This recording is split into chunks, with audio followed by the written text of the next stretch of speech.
મિત્રો આજના આ લેક્ચરમાં આપનું સ્વાગત છે।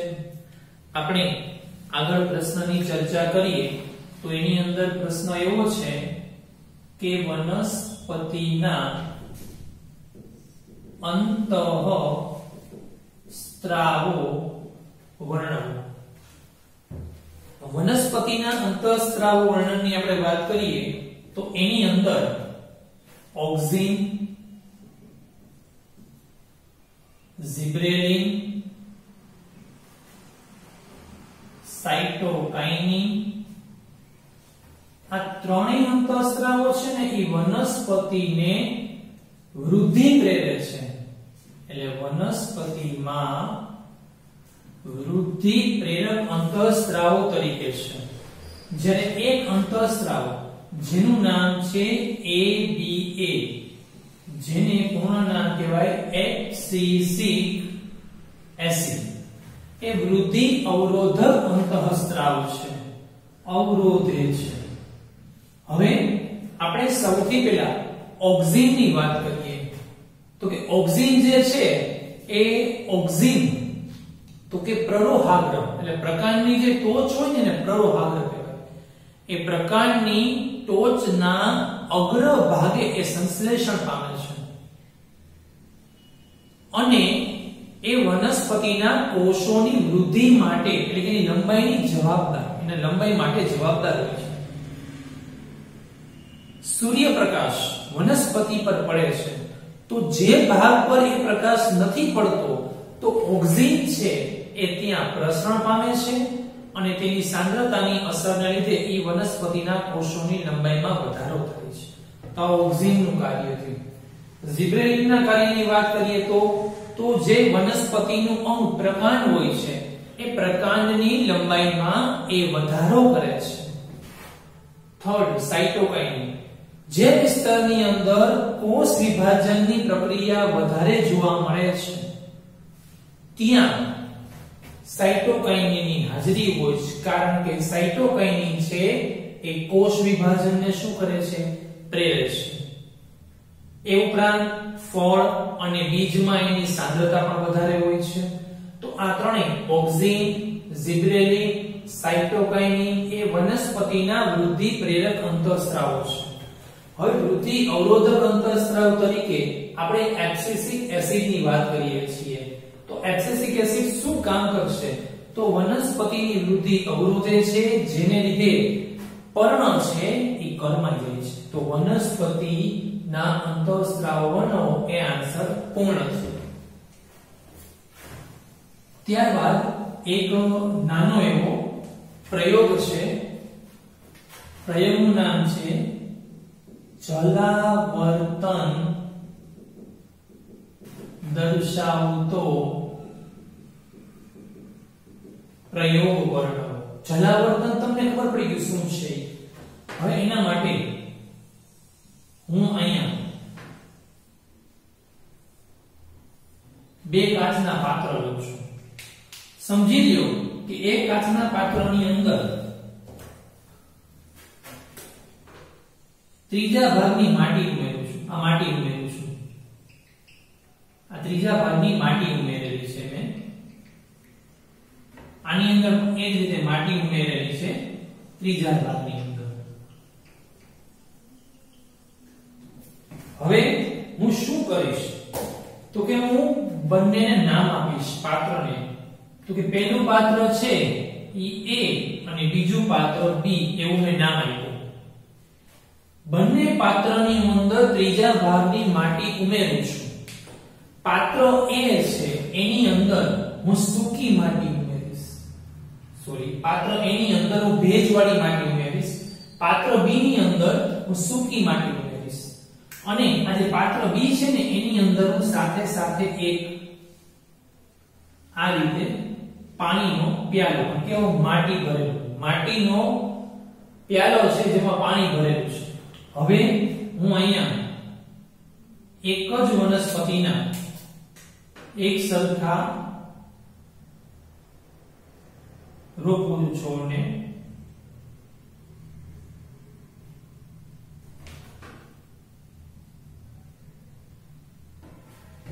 હવે જુઓ, આમાં આપણે કેવી માટી ભરી છે? ભેજવાળી. આમાં સૂકી માટી. આની અંદર આપણે માટીનો પ્યાલો છે જેમાં પાણી ભરેલું છે. એક જ વનસ્પતિના બે રોપાને રોપી દઈએ છીએ.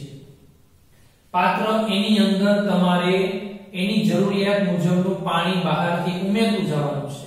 પાત્ર બી ની અંદર પાણી ઉમેરવાનું નથી.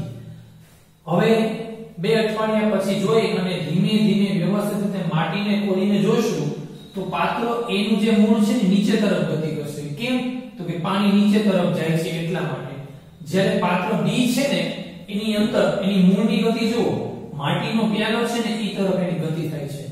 તો એ વસ્તુ શું કહેવા માંગે છે કે અહીંયા પાણી છે, અહીંયા માટી તો સૂકી હતી, આને પાણી મળતું નતું, તો માટીના પ્યાલામાં જે પાણી ભરેલ હતું એ મૂળ પાણી મેળવવા માટે એ તરફ શું કર્યું?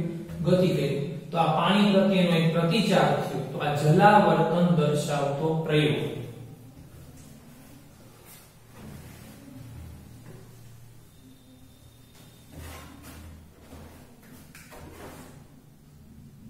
લડવાની કે દોડવાની સ્થિતિમાં કયો અંતઃસ્ત્રાવ સ્ત્રવે છે તેની શરીર પર થતી અસરો લખો. તો લડવાની કે દોડવાની સ્થિતિમાં એટલે કે તમારી સામે કોઈ આકસ્મિક એવી ઘટના બની જાય. સામાન્ય આપણે રસ્તા પર જતા હોય ને અચાનક કોઈ કૂતરું ભસવા લાગે તો આપણને શું થશે? પેટમાં ફાળ પડી જશે, હૃદયનો ધબકારો વધવા માંડશે, એ બધી ક્રિયાઓ થશે. તો આ લડવાની કે દોડવાની સ્થિતિમાં જે અંતઃસ્ત્રાવ છે ને એ એડ્રિનલ ગ્રંથિમાંથી એડ્રિનલ ગ્રંથિમાંથી એડ્રિનાલિન નામના અંતઃસ્ત્રાવનો સ્ત્રાવ કરે છે. ઈ આના માટે જવાબદાર છે. હવે એની શરીર પર અસરો કઈ? તો જુઓ, શરીર પર અસરની અંદર આપણે એમ કહીએ કે આવી ઘટના થતી હોય એટલે હૃદયના જે ધબકારા હોય એ તરત જ ઝડપથી વધવા માંડે અને એના સ્નાયુને ઓક્સિજનનો પુરવઠો વધારે મળે. ઉરોદર પટલ અને પાસળીના સ્નાયુઓ છે એ સંકોચાય. એટલે શું થાય? તો કે શ્વસન દર ઝડપી બની જાય છે.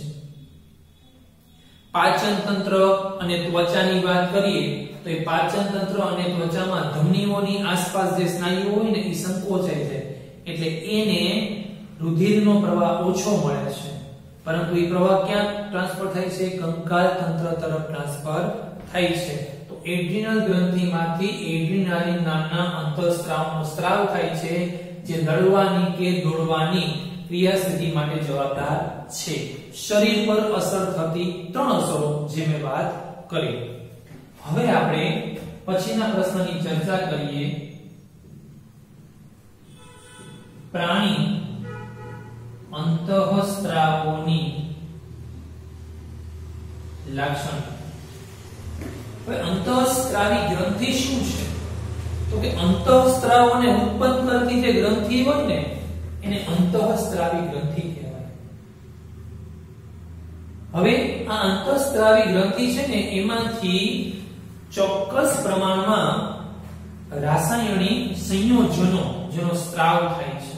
એટલે અંતઃસ્ત્રાવી ગ્રંથિમાંથી ચોક્કસ પ્રમાણમાં રસાયણોનો સ્ત્રાવ થાય છે કે જે એક પ્રકારના શું છે? રાસાયણિક સંદેશા વાહકો છે. એટલે કે એ સંદેશાનું વહન કરે છે. એ ચોક્કસ કોષ, પેશી કે અંગોને એનું ચોક્કસ કાર્ય કરે છે, એનું નિશ્ચિત લક્ષ્ય હોય છે કહી શકાય. રુધિર સાથે ભળી અને શરીરના બધા જ ભાગોમાં એ વહન પામે છે.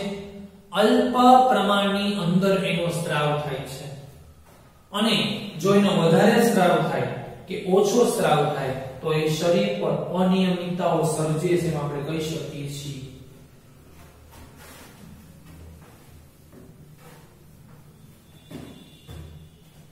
હવે આપણે મનુષ્યમાં વૃદ્ધિ સાથે સંલગ્ન અંતઃસ્ત્રાવો વર્ણન. મનુષ્યની અંદર એની વૃદ્ધિ માટે સંલગ્ન અંતઃસ્રાવોની અંદર એક વૃદ્ધિ પ્રેરક અંતઃસ્રાવ GH. H એટલે હોર્મોન, ગ્રી એટલે ગ્રોથ. ગ્રોથ હોર્મોન એવો અર્થ થાય છે. ક્યાંથી સ્ત્રાવ પામે છે? તો કે પિટ્યુટરી ગ્રંથિમાંથી એનો સ્ત્રાવ થાય છે. પિટ્યુટરી ગ્રંથિમાંથી એનો સ્ત્રાવ થાય છે અને જે શરીર છે એ શરીરની વૃદ્ધિનું નિયંત્રિત કરે છે, એને સંતુલિત રાખે છે એમ કહી શકીએ છીએ. બીજો છે થાઇરોક્સિન. થાઇરોક્સિન શું કામ કરે? તો કે થાઇરોક્સિન છે ને એ સૌથી પહેલા તો થાઇરોઇડ ગ્રંથિ હોય એમાંથી સ્ત્રાવ પામે છે. એના સંશ્લેષણ માટે એટલે કે થાઇરોક્સિનના નિર્માણ માટે જવાબદાર કોણ? તો કે આયોડિન. મીઠાની અંદર પૂરતા પ્રમાણમાં આયોડિન હોય તો જ થાઇરોઇડ ગ્રંથિમાં થાઇરોક્સિન ઉત્પન્ન થાય છે. એનું કાર્ય શું? તો કે તે ચરબી,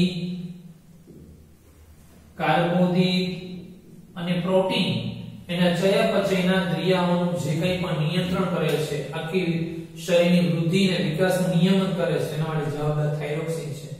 થાઇરોઇડ ગ્રંથિમાંથી સ્ત્રાવ પામે છે, આયોડિન એના માટે જવાબદાર છે. ચરબી, કાર્બોદિત, પ્રોટીનના ચયાપચય ક્રિયાઓના દરનું નિયમન કરવાનું કાર્ય છે એ આ કરે છે. તો મનુષ્યમાં વૃદ્ધિ દર સાથે સંકળાયેલા અંતઃસ્રાવો. હવે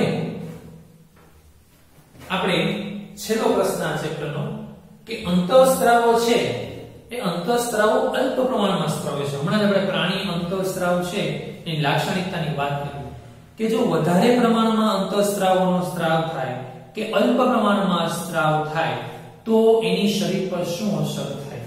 તો જુઓ, પહેલી વધારે ઊંચાઈ, પછી વામનતા, પછી ગોઈટર અને છેલ્લો આવે મધુપ્રમેહ. આપણે ચારની વાત કરવાની છે. આ બંને માટે GH જવાબદાર છે. G એટલે ગ્રોથ અને H એટલે હોર્મોન. તો ગ્રોથ હોર્મોન છે ને એ આ વધારે, જો ગ્રોથ હોર્મોનનો સ્ત્રાવ વધારે પ્રમાણમાં થાય ને તો એ જે વ્યક્તિ છે ને એ વ્યક્તિની ઊંચાઈ ખૂબ વધે. લગભગ એમ કહીએ કે 7 ફૂટ કરતા એ વ્યક્તિની ઊંચાઈ વધી જાય. તો કેમ? તો કે એની અંદર GH નો સ્ત્રાવ વધારે માત્રામાં થયો છે. વામનતા અને ઠીંગુ જે આપણે એમ કહીએ તો કે બાળપણની અંદર જે વ્યક્તિમાં GH નો સ્ત્રાવ ઓછો થયો હોય તો એમાં એ વ્યક્તિની ઊંચાઈ વધતી નથી, જેને આપણે વામનતા કહી શકીએ છીએ. ગોઈટર, થાઇરોઇડ ગ્રંથિમાં થાઇરોક્સિન નામના અંતઃસ્રાવનો સ્ત્રાવ થાય છે. આ થાઇરોક્સિન છે એ શું કાર્ય માટે છે હમણાં આપણે કીધું. થાઇરોક્સિન માટે જવાબદાર આપણે કઈ આયોડિન. મીઠામાં જો આયોડિનની ઉણપ હોય તો થાઇરોક્સિન ઉત્પન્ન ન થાય, અને જો થાઇરોક્સિન ઉત્પન્ન ન થાય ને તો એ વ્યક્તિનું ગળું ફૂલી જાય. એટલે થાઇરોઇડ ગ્રંથિનું કદ ફૂલે છે એટલે ગળાનું કદ ફૂલી જાય એટલે આપણે શું કહીએ છીએ? ગોઈટર કહીએ છીએ. મધુપ્રમેહ, જેનો ડાયાબિટીસ તરીકે ઓળખીએ છીએ. ઇન્સ્યુલિનનો જો સ્ત્રાવ સ્વાદુપિંડ છે એ સ્વાદુપિંડમાંથી જો ઇન્સ્યુલિનનો સ્ત્રાવ પૂરતા પ્રમાણમાં ન થાય ને તો મધુપ્રમેહ થાય. રુધિરમાં શર્કરાની માત્રા વધી જાય તો એ મધુપ્રમેહ થાય છે. તો આ અંતઃસ્રાવોની અનિયમિતતાને કારણે આટલી 4 વસ્તુઓ જોવા મળે છે. હવે તમારા ટેક્સ્ટબુક ની અંદર પેજ નંબર 125 માં એક કોષ્ટક છે આ પ્રકારનું. એમાં જે ખાલી બ્લેન્ક છે હું એમાં ખાલી જગ્યા બોલું છું, તમે નોંધી લેજો. બીજામાં અંતઃસ્રાવ તરીકે થાઇરોક્સિન આવશે. થાઇરોઇડ ગ્રંથિમાંથી થાઇરોક્સિન નામનો અંતઃસ્રાવ ઉત્પન્ન થાય. પછી ઇન્સ્યુલિન, તો ઇન્સ્યુલિન અંતઃસ્રાવ છે એ કેમાંથી સ્ત્રાવ પામે છે? તો કે સ્વાદુપિંડમાંથી સ્ત્રાવ પામે છે. એટલે ત્રીજી ખાલી જગ્યામાં સ્વાદુપિંડ આવશે. પછી ટેસ્ટોસ્ટેરોન જે ચોથું ખાલી જગ્યા છે એમાં કાર્યની અંદર નરમાં ગૌણ જાતીય લક્ષણો માટે જવાબદાર છે. એટલે કે એનો ઘેરો અવાજ, મૂંછ, વધારે પડતી ઊંચાઈ, મજબૂત બાંધો, એના માટે ટેસ્ટોસ્ટેરોન જવાબદાર છે. પછી પાંચમી ખાલી જગ્યામાં ઇસ્ટ્રોજન આવશે. છઠ્ઠામાં આપણે હમણાં જ એડ્રિનલ ગ્રંથિ ભણ્યા કે એની અંદર લડો યા ભાગો જેવી આકસ્મિક સ્થિતિ માટે એ જવાબદાર હોય છે. અને સાતમામાં આવશે હાઇપોથેલેમસ. વિદ્યાર્થી મિત્રો, આ સાથે તમારું આ ચેપ્ટર છે પૂર્ણ થાય છે.